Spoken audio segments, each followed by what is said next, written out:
Good morning students. Last video में हम लोगों ने ट्रिग्नोमेट्री के फॉर्मूलाज डिस्कस किए थे। आज हम उनसे रिलेटेड कुछ एग्जांपल्स करेंगे ताकि आप लोगों को उन फॉर्मूलाज को यूज़ करना आ जाए। ठीक है, सो स्टार्ट करते हैं हम अपनी आज की video.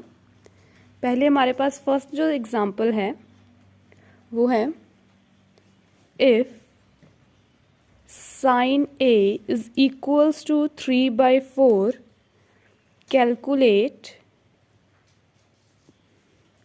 cos A and tan A।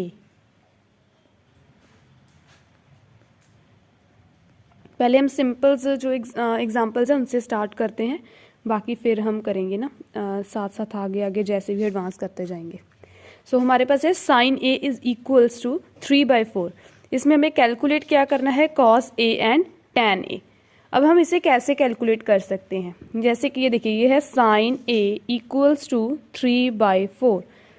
Sign A वैसे किसके इक्वल होता है, अगर हमने देखे था, हमने की थी ना ट्रिग्नोमेट्री की रेशोज, उनकी वैल्यूज निकाली थी। साइन ए हमारे पास किसके इक्वल होता है, P/H। P क्या होता है हमारे पास, परपेंडिकुलर ओवर हाइपोटेन्यूज। ये हमने किया था पहले, जब मैंने आपको सबसे पहले जो इंट्रोडक्शन की थी उसमें हमने यही किया था। ठीक है,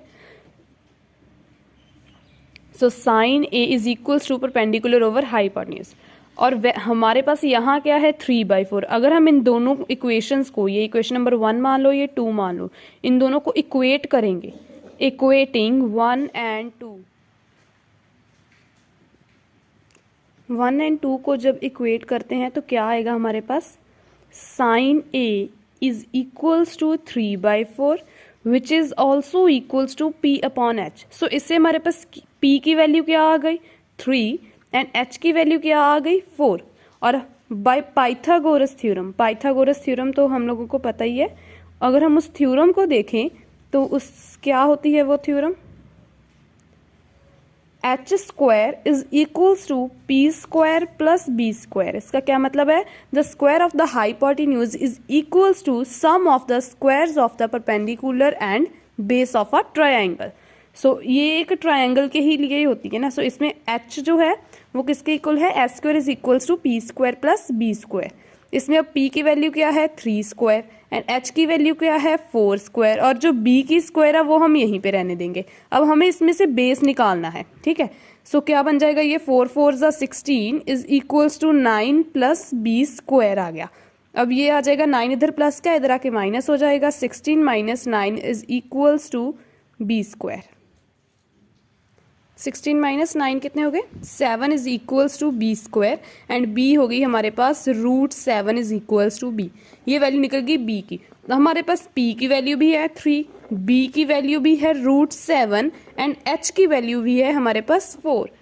फाइंड आउट क्या करना है हमें, उन्होंने कहा है कि कैलकुलेट करें cos A and tan A।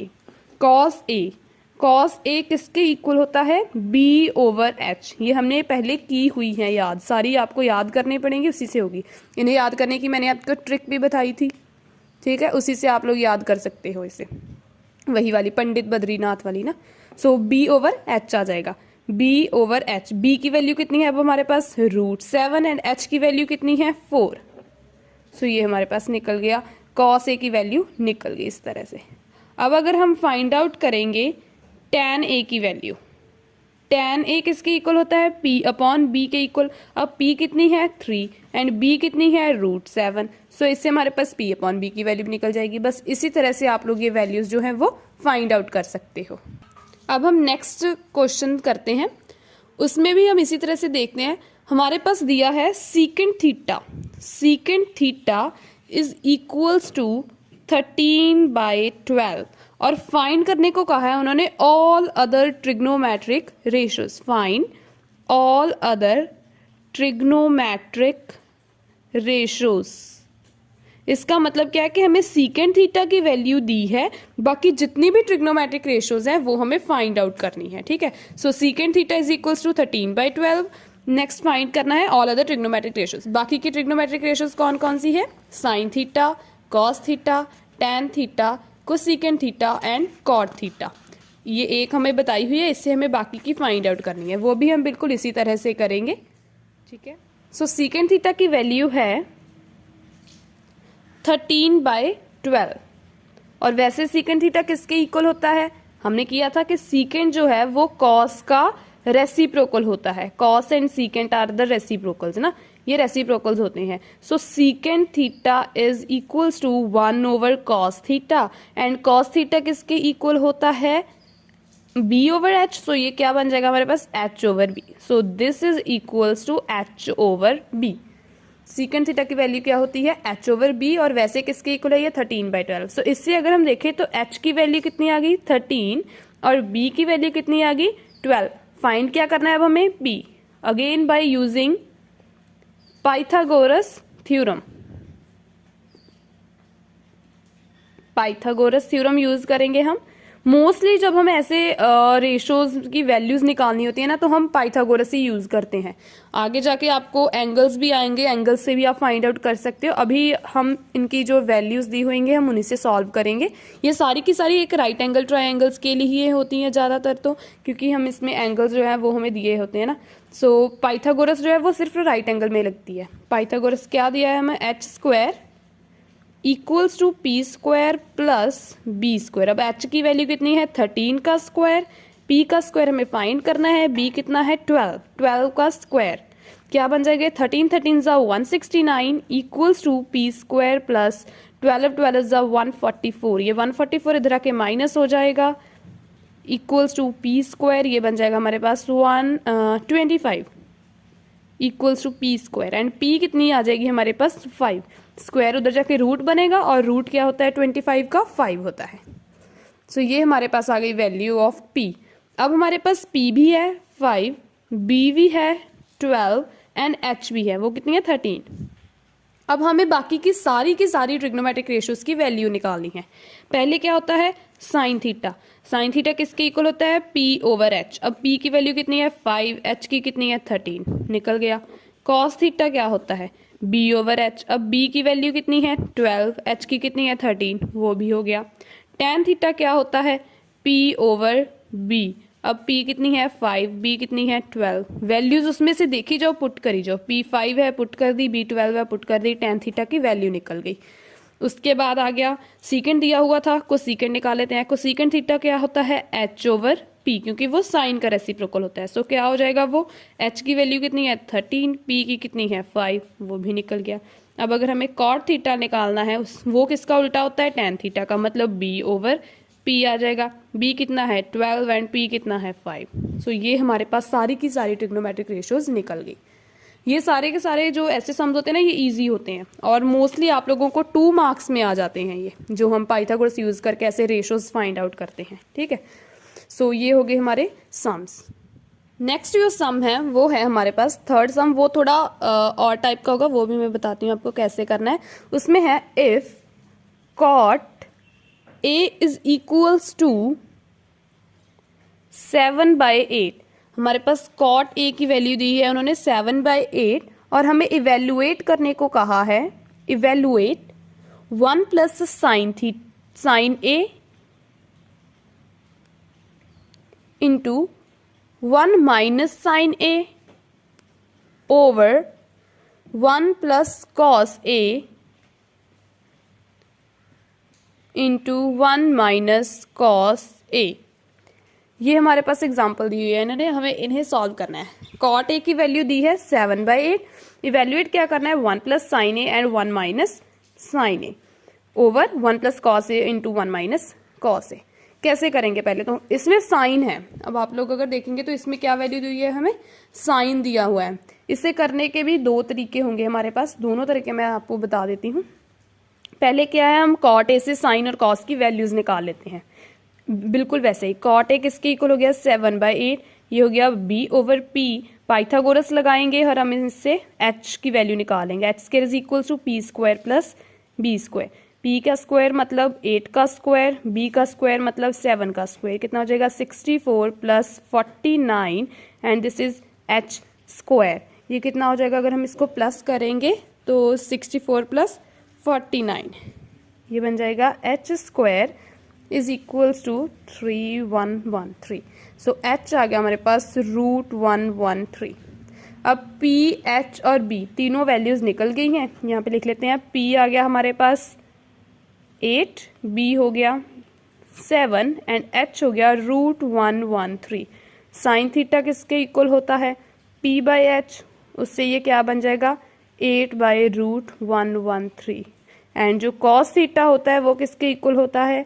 b over h। सो इससे ये क्या हो जाएगा? 7 बाई √113। ये दोनों वैल्यूज निकल गई। अब इन साइन थीटा और कॉस थीटा को यहाँ पे पुट कर दो और इसे इवेलुएट कर लो। क्या हमारे पास 1 प्लस साइन, ये थीटा है यहाँ पे a ही लेंगे हम क्योंकि सारा का सारा साम a में है ना। So sine a into 1 minus sine a again over 1 plus cos a into 1 minus cos a। यहाँ पे पुट करेंगे हम 1 plus sine a। Sine a की वैल्यू कितनी है? 8 over √113 into 1 minus sine a की वैल्यू देखेंगे वो कितनी है? Again 8 over √113। नीचे क्या आ जाएगा? 1 प्लस 7 कॉस है ना, उसकी वैल्यू पुट कर देंगे √113 अगेन 1 माइनस 7 √113। अब इसे सॉल्व करना है, वो आपकी मर्जी, आप किस तरह से करना चाहते हो। जैसे कि आप लोग इसका एलसीएम ले सकते हो, a प्लस बी का फॉर्मूला भी लगा सकते हो। पहले एलसीएम लेते हैं, क्या बन जाएगा ये ऊपर? √113 प्लस 8 ओवर √113 मल्टीप्लाई अगेन ऐसे बनेगा √113 माइनस 8 ओवर √113। ऐसे ही नीचे आ जाएगा ये √113 plus 7 over √113 multiply √113 minus 7 over √113। अब ये जो दोनों वैल्यूज़ तो आपस में कट ही हो जाएंगी। अब सिर्फ ऊपर वाली टर्म्स बची। वो क्या बची हमारे पास? √113 plus 8 multiply √113 minus 8 again √113 plus 7 √113 minus 7। अब ये देखो ये क्या बन रहा है हमारे पास? a plus B a minus B बन रहा है ना।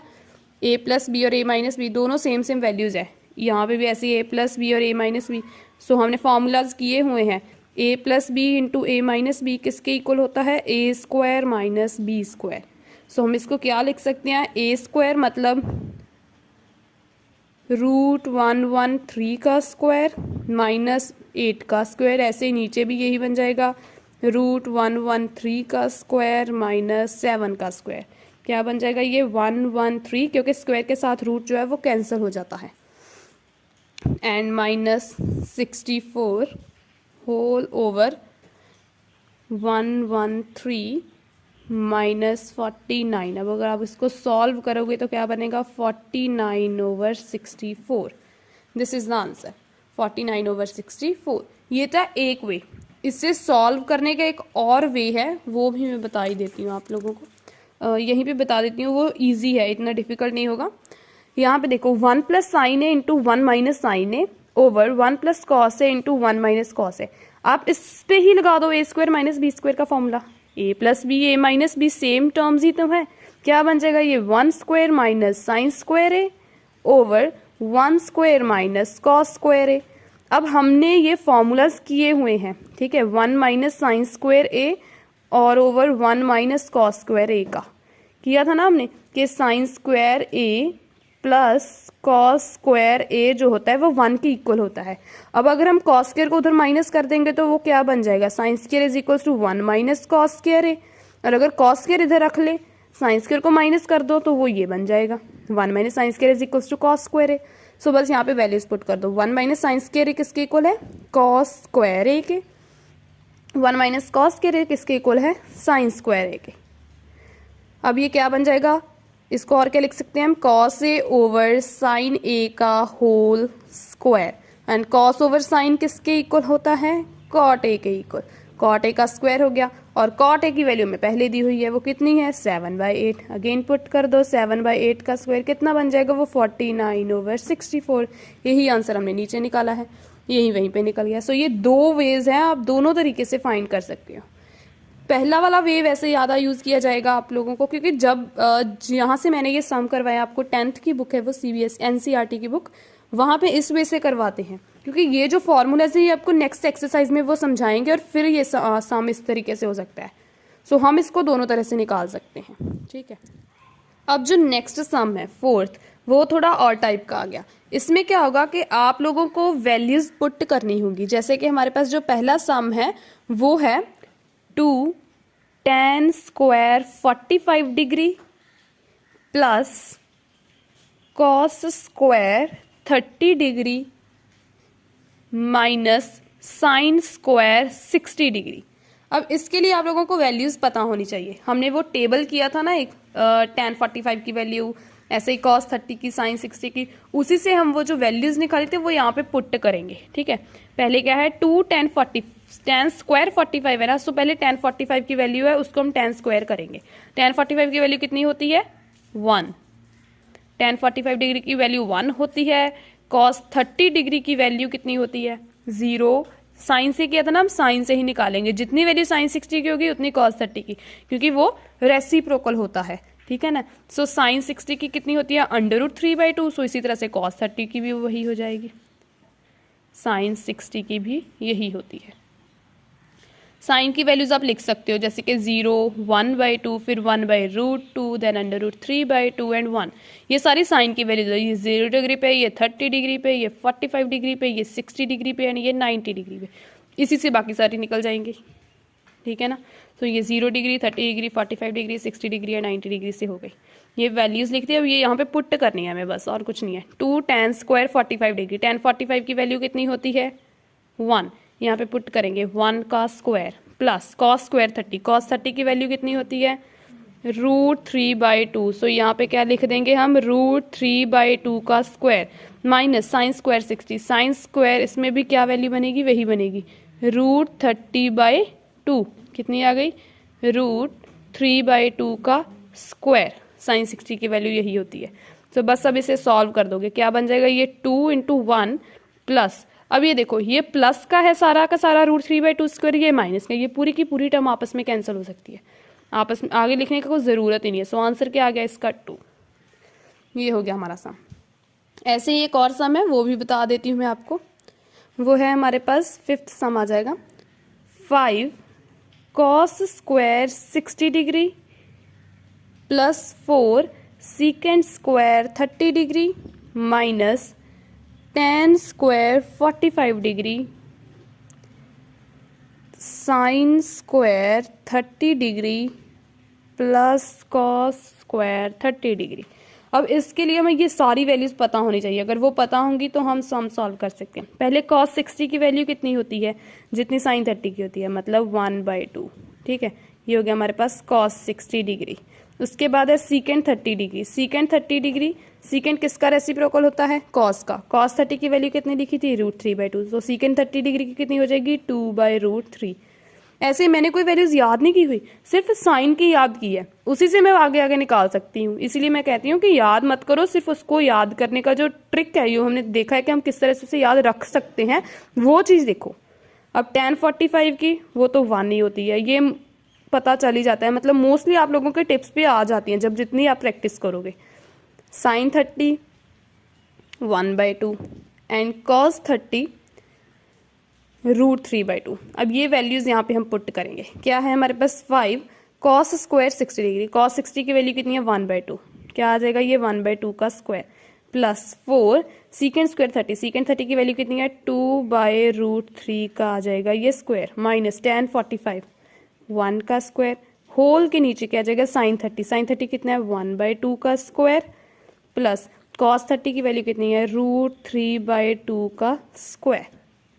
अब बस इसे सॉल्व करना है। ये बन जाएगा 5 × 1/2 का स्क्वायर आ जाएगा 1/4 प्लस 4 × 2 का स्क्वायर 4 हो गया, √3 का स्क्वायर वो 3 बन जाएगा माइनस 1 होल के ओवर क्या आ जाएगा 1/4 प्लस 3/4, क्या बन जाएगा ये अब 5/4 प्लस 4 4 ज़ा 16/3 माइनस 1, नीचे क्या है दोनों कैल्शियम लेने की जरूरत है, सीधे प्लस हो जाएगा, ये बन जाएगा 4/4 और ये कैंसिल होकर 1 ही आ जाएगा। सो ये क्या बन गया हमारे पास टर्म, क्या बन गई 5/4 प्लस 16/3 माइनस 1। अब 4 और 3 कैल्शियम कितना होता है 12, 4 और 3 कैल्शियम 12 होता है, उसी से ये सॉल्व हो जाएगा। ठीक है, ये बन जाएगा, जब इसका एलसीएम लेंगे वो होगा 12, इसे 12 बनाने के लिए 3 से मल्टीप्लाई करेंगे, ऊपर 15 हो जाएगा, प्लस ऐसे यहाँ पे 4 से करेंगे तो 16 4 ज़ा होते हैं 64 एंड माइनस 12 ओवर आ जाएगा 12। सॉल्व करो अब इसको, ये क्या बन जाएगा 9 7 माइनस 12 12 7 6 12। सो ये हो गया हमारे पास आंसर, इसको सॉल्व करके 67/12 ऐसे होता है ये सम। ऐसे ही बहुत सारे आपको कुछ भी वैल्यूज दे सकते हैं वो ना, जैसे यहाँ पे tan दिया था, cos किसी भी तरह से मल्टीप्लाई में दे दे, प्लस में दे दे, माइनस में दे दे, रेशो में दे दे, किसी भी तरह से दे दे। सॉल्व कैसे करना है, बस वैल्यूज लर्न करो, पुट करो उसको, जो भी उसकी कैलकुलेशन है वो कर दो और आंसर निकाल दो। ठीक है, सो थैंक यू स्टूडेंट्स, आज के लिए इतना ही। नेक्स्ट वीडियो में आपको मैं अगले सम्स के बारे में बताऊंगी जिसके हम प्रूव वाले होते हैं, वो कि एक वैल्यू दी है उसमें ज़्यादातर जो है वो फार्मूलाज यूज़ होंगे कि उसको दूसरी की तरह से प्रूव करो, इसका आंसर ऐसे कैसे बन सकता है ना, वो हम नेक्स्ट वीडियो में करेंगे। आज के लिए इतना ही। आप इसके जैसे और भी अगर कुछ सम्स करना चाहो तो प्लीज़ उसे ज़रूर ट्राई करिएगा, आप लोगों को अपनी बुक्स में मिल ही जाएंगे अगर आप लोग करेंगे। So thank you very much. और अगर आप लोगों को मेरी वीडियो अच्छी लगती है तो प्लीज़ उसे लाइक और सब्सक्राइब ज़रूर करें चैनल को। Thank you.